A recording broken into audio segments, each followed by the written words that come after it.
I was just editing the review, and I thought of something, and I don't know if what's going to happen is going to happen. Yeah. But I have this odd feeling after editing the review. Yeah. That they might be doing a bluff here. What sort of bluff? With Arthur Harrow. That Arthur Harrow is what? I don't think Arthur Harrow is gonna be an avatar of Amit. No, I think she's gonna reject him. No, I think Arthur Harrow is actually being controlled by Anubis. Oh! Because if what you're saying is true and they're being sent to the Duat, then the judgment's being made by Anubis. But Amit doesn't have that power. And when you think about the people who Amit allegedly is bringing up from the underworld, they're jackals. And jackals are the dogs. And they're Anubis. Anubis. And this all happened in space like 4 minutes at the end while I was editing this, right? Mark doesn't have access to Khonshu's power because he's been trapped. Yeah, so how does Amit have access to power? Well, I thought it was because of the artifact. He's got the... That's what he said. It's a sliver of her power, but what? How does that work? That's a good point. You know... I think they're triple bluffing, double bluffing, quadruple bluffing. I think Arthur Harrow is actually going to be an avatar of Anubis. Yeah. Maybe. Because they said Osiris was in charge of hell. When Tarawet said, oh, Osiris isn't going to be happy with doing this. No, I think Osiris is one of the leader gods. When I was saying the thing of, oh, Anubis is in charge of hell, I was kind of confused myself because I kind of thought Osiris was also the god of hell or the underworld. And then I looked online and turns out Osiris becomes the god of the underworld after Anubis is like stripped of that. Is in Egyptian mythology. Oh. So maybe Anubis was also like shunned to some degree. Episode 6, a lot of shit to unravel.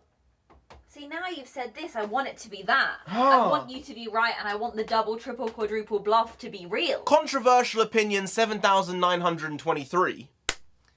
Moon Knight episode 5 was not the best episode. Okay? Alright? You thought I was going to say something ridiculous there, didn't you? You thought I was going to say something shocking. No, a little shocking. Not the most shocking. I could have said it was the worst. It wasn't the worst. It wasn't the worst. By a country mile. It wasn't the worst. But it wasn't the best. Hey, NarendraTheComic here! No, Sensei! Yes, and right now we're going to be doing our episode 5 review of Moon Knight. Now, today, episode 6 comes out. So we're going to be doing an episode 6 review at some point in the next few days, because then Doctor Strange is coming out. And that's probably a slightly bigger deal than Moon Knight. Yeah, just like an itty-bitty bit. Gonna have to review that bad boy. But episode 5, to be fair, colour me surprised, was pretty good. They gave us what we wanted. We wanted backstory. We wanted the revelations into Mark's character, into Steven's character. Yep. We got what we asked for, and it was very sad. Yeah, it was, wasn't it? I wasn't expecting it to be so dire. I haven't read the comics, right? So I don't know what his backstory traditionally is. Right. Is it anything like this in the comics? I can't remember, honestly. I'm not sure if that's it or if they just made that up. I don't know everything. Oh, of course, right? I can't know everything. Of course. But I'm not sure about that. But they did bring up a couple of things in this episode to do with his origin. Bushman, one of Moon Knight's biggest villains in the comic books. He was the reason why Moon Knight became Moon Knight, because he kind of double-crossed him. Yeah. And then Khonshu came down and was like, I'm gonna save you. But it's not really saving, is it? You're in servitude. Steven's running up the stairs trying to figure out what happened to him as a kid. And Mark's saying, no, Steven, don't go, don't do it. And he's trying to pull him back because Steven doesn't need to have these revelations as far as Mark is concerned. Yeah. But he kind of needed them to balance those scales, right? But then maybe the scales were only balanced because now there was only one Mark coming out of it. Because previously there were multiple personalities, but at the end of the episode it seems like Steven's been lost to the ancient Egyptians, basically, right? Yeah. Whereas previously they were together, he seems to be stuck in the Duat. And that was an interesting thing they did, because it did open up the idea of living gods and dead gods. Yeah. Because of what Tarawet said. Yeah. Which was, we haven't had any visitors here in a very long time. The reason why that would be is because no one believes in ancient Egyptian gods anymore, because Egypt is now Islamic, and they don't really hold true to those beliefs. Well, yeah, it's a different civilization, right? Yeah. The ancient Egyptian civilization is one that was lost, effectively, right? I'm guessing Tarawet was Mark's own beliefs, and that's why he was able to see her. Or was he Stephen's beliefs? See, I thought Stephen was the one who was imagining Dr. Harrow. No, I don't think so. I think Stephen was the one seeing or creating the Tarawet vision, and Mark was seeing the Harrow. Because Stephen's the one who believes in the ancient Egyptian stuff. Mark doesn't really believe in it, even though he is it. See, that's what I thought. I thought because Mark is directly linked with Khonshu, Tarawet would appear for him. And because Stephen is the one who, within the scene, Dr. Harrow said, Stephen, you're the one who brought us in here in the first place. I never thought I was going to see you again because Mark took over. I thought Stephen was the one who was imagining this afterlife purgatory himself with Dr. Harrow and all these individuals who he's been seeing in and out of London as he's been blipping in and out of his life. But it could go either way. I think that was something I didn't like about the episode, though. It was the flitting back between the Arthur Harrow normal world, seemingly, which might not be normal, and then the duet with Tarawet and all that stuff. It just felt a bit forced. It felt very pushed together. Maybe that was the reasoning, because it's supposed to feel very claustrophobic. And jarring. And very like, this, and this is happening all at the same time. And I think they really delivered on that thing, because you did feel that throughout the whole episode. You didn't know when it was just going to jump back. Oh, one thing that really hit me was the scene when Mark was a boy with his little brother, and then you see where his life begins to fall apart because of a mistake and something that clearly sits very heavily on his shoulders, and his abuse that he suffered from his mother, and the fact that he leaves when he's 18, right? We see that scene of him. They did miscast him, I think. Yeah, he didn't look anything like Oscar Isaac at all. 0%. Like, really, like 0%. He was a man. That was it. His backstory, incredibly tragic, and I really felt terrible for Stephen and for Mark. And well, it was for Mark because Stephen didn't know what happened. Mark kept him in the dark. Stephen was unaware. And I remember saying in episode 1, this life is made up and Mark has created this fake life for Stephen. And when Stephen was calling his mum, I was like, that's not actually his mum. He's not talking to his mum. That was episode 1. I could tell it was fake. Sometimes when people become alcoholics, they take on this almost alternate personality when they're drinking. That's true. So maybe she didn't have DID, but when she was drunk, she was a different person. Which but then is why he kept on saying, that's not my mum, that's not my mum. Maybe that's his realization that that's not my mum, as in like, that's not my mum. The way I know her. The way I know her. Yeah, exactly. But then Mark did keep Stephen protected from that idea.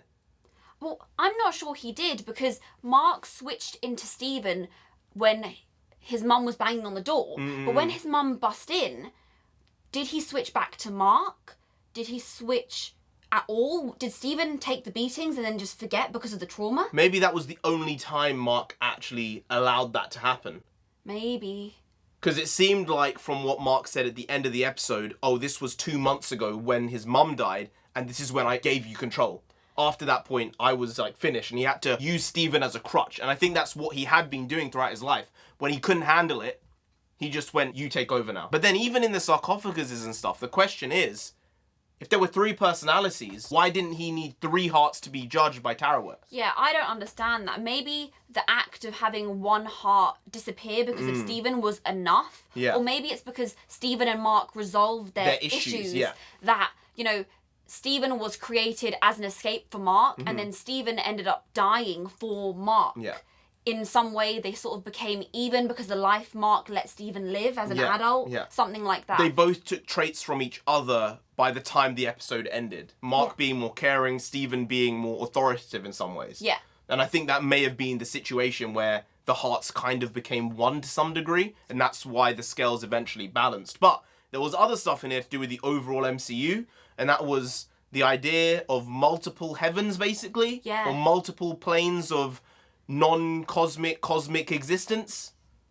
They referenced the ancestral plane. Yeah. And Tarawet was like, oh, that's beautiful. And then also she said, oh no, this isn't the afterlife, it's an afterlife.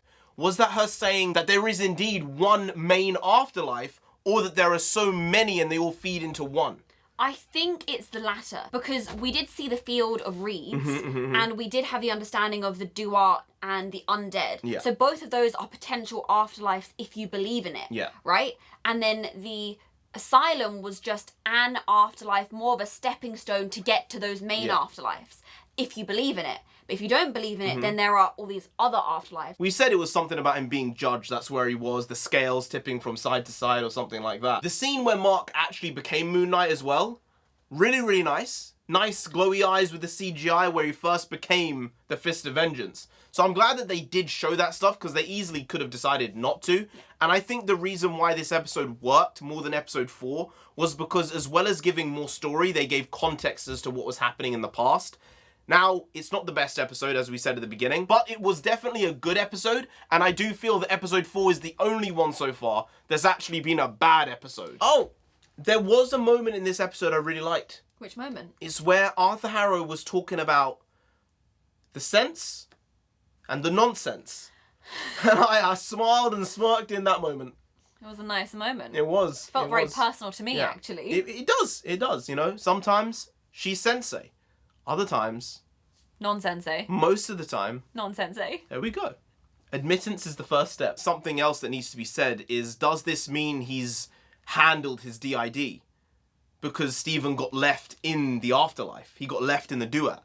So when Mark comes back to the real world, does Stephen even exist?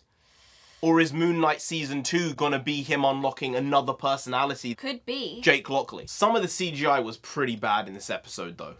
It was on the boat. It was, wasn't it? Yeah, there were some scenes where they were pulling the boat back and forth, and the backgrounds looked really, really bad. Tarouette looked good. That's where they put their money, right? But some of the background really pulled us out of the episode in the moment, because it felt so real up until those points. It just felt like a plain CGI screen. Like there was nothing really dynamic or visually exciting about the backgrounds. I don't know why they decided to do that, because I feel they did the same thing with Loki.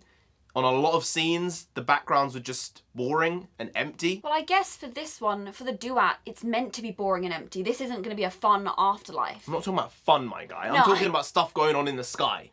The stars moving about. Well, we did have some of the souls coming down at the wrong times that Tarouette realised, right? And she said there's something wrong going on above because these souls are coming down too early before their proper judgment. Yeah. But we only saw that for like that one portion. That was a tiny little section which basically spurred on the rest of the episode. And so clearly Arthur Harrow's done what he needed to do. Amit's back to some degree. He has more power at least. And because of that, he's throwing people down to the duat to be judged. Right? But then if that was the case, I'd expect those people to be falling down the whole episode. Maybe Arthur Harrow just got his powers, though, in that moment. Maybe he just started killing people. Maybe that was it. Maybe. So you get away with it, because Arthur Harrow had been sending people down. He'd been killing them. So I'm surprised that Tarouette would say that line at the beginning, saying, we haven't had anyone down in a long time. Because surely she would have, because he was sending people down. No, he's sending them down to duat directly. They don't get any judgment. He sends them directly to the Egyptian version of hell. They don't get a judgment. He is the judgment. So Tarouette doesn't get to see them. They go straight into the sands. I don't know about that. With Khonshu, he kills them after they've done something wrong. Amit kills them pre-doing something wrong. Yes, but Amit is the one giving the final judgment. Tarouette doesn't get a say. I think when those beings were being thrown down, they were being thrown down directly into the sand. And once you hit the sand, you can't get out. So they're being thrown directly into duat. It's duat and then the field of reeds. There's only two options. Look at what happened to Stephen. When he fell in the sand, he became the sand. Yeah. And so when these souls fall into the sand, that's it, they're done. They can't get onto the boat. They don't get a boat passage. Maybe. But the whole thing was they're judged to be killed before they've done anything. Has Arthur Harrow ever referenced sending them into the undead or the hell or anything else? It's just, I'm going to judge you before your time. Yeah. I'm going to kill you before you do something wrong. Whereas Khonshu's killing them after they've done something wrong. But then where were those souls going? They were dropping down and we saw them. What were they dropping down into? The sand, right? Maybe there are other boats. I don't think so. I think Tarouette is the only one who has the boat. Well, so there's going to be 9,000 people on the boat. Well, everyone gets their own individual boat. That's my point. I don't think so, though. I really don't. Maybe. We'll see. I don't think we will see. Well, that's an unanswered question. I don't like unanswered questions. Because that then makes what Amit's doing even worse. Because she's sending them down without having done anything wrong yet. And she's sending them effectively to hell for not doing anything. That's even more diabolical. You think they would have made a point of that. Amit's not in charge of hell. No, Amit's not in charge of hell, but if Amit's sending them down and they hit the sand... No, I'm saying, like, if Amit was in charge of hell, then, like, I'd understand it. But Amit's not in charge of hell. No, there's someone else who's in charge of hell. Isn't it? It's not Tarawa. Tarawa isn't in charge of hell. No. No, but there is a god. Who is it? Is it the dog-shaped-faced one? Anubis? Anubis. He's the one in charge of hell. I can't remember. I'm pretty sure. Well, then... I'm pretty sure. So, my point is, if Amit was the god of hell, then you could maybe argue that they can just get sent straight to hell. But she's not the god of hell. Pretty sure that's Anubis. If she was the god of hell, then she has control over that realm. Yeah, so she can send people there whenever she wants. But she's not doing that. She's just sending people down. No, but she's not the god of hell. Now, I understand that she's not the god of hell, but do you see what I'm saying here and saying... But how can she send them down without being judged on the boat? I don't know. I'm not an Egyptologist. No, I don't think even they know. So Tarawa can't send people back to the living.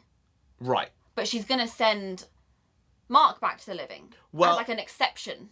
That wasn't really the point, I don't think. Tarawet's point was, I can't just send you back to the living because your body's already dead. You have a bullet wound in you. You won't survive anyway. So when they went through the gates of Osiris, they were actually going to heaven. He was in heaven at the end of the episode. He was in the field of reeds. Yeah, so he didn't go back to reality. He went into heaven. How is he going to get back to reality then? Well, that's the question for episode 6, isn't it? Right, yeah. It's a big question. It's a big one. They have to resolve that before he gets back and deals with Arthur Harrow. I'm not sure how it can be resolved in this amount of time. No, there's a lot of stuff to get through. There is. Anyway, guys, if you did enjoy this video, please do like, share, comment, and subscribe to the channel down there. If you didn't, Moon Knight himself gotta come after you. You don't want that. Do they want that? No, you really don't. So just subscribe anyway to avoid that. I've been NarendraTheComic. I've been on Sensei. She's been a bag of shit. You've been great, and we'll see you next time. That's tomorrow. If you don't know, make a video every single day. Been doing it every day for over 1,000 days now. We ain't stopping till we get to 10,000 subscribers. So do subscribe. Pop back again tomorrow for some more quality shitty content. So hashtag never not here, just how it goes. Also bring the pakwas. Pakwas means nonsense in Punjabi. We also bring that. Bring a lot. Bring a little, do a lot. Do a little, but we do indeed bring the quality shitty content on a daily basis. So see you tomorrow. More of the same, slightly different, but essentially the very same. Once more. See you then. Skadoosh.